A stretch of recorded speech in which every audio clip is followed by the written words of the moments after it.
Principal, Monsieur le député de Roberval.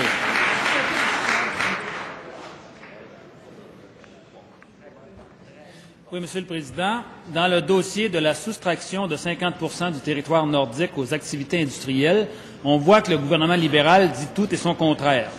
Le 22 septembre dernier, au Saguenay, dans le but de rassurer les élus, les travailleurs et les entreprises forestières, le ministre du Développement durable a déclaré, et je cite, « Il y a des possibilités sans problème de coupe de bois ». À la surprise générale, on l'a entendu dire en point de presse cette semaine à Montréal qu'il n'y aurait finalement pas de coupe forestière dans ces zones. Quel ministre doit-on croire? Celui du mois de septembre ou celui du mois de novembre? Celui en région forestière ou celui à Montréal? Monsieur le Président, des milliers d'emplois sont en jeu dans les différentes régions du Québec. Y aura-t-il, oui ou non, continuation des activités forestières dans les zones visées? Monsieur le ministre de l'Environnement et du Développement durable.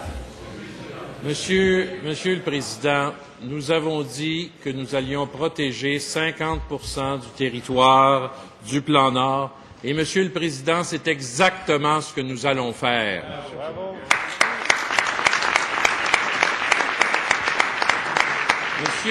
Monsieur le Président, c'est un engagement de notre part, un engagement qui est tellement ferme que nous allons l'inscrire, Monsieur le Président, dans un projet de loi. Et cette protection, Monsieur le Président, ne se fera pas du jour au lendemain. Cette protection va se faire selon un échéancier tel que nous avons discuté et elle va se faire jusqu'en 2035, Monsieur le Président.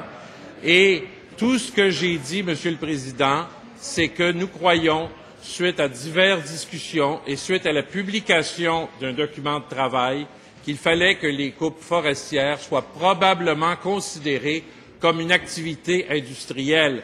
Mais ça ne veut pas dire qu'on va empêcher les coupes forestières au Québec, Monsieur le Président.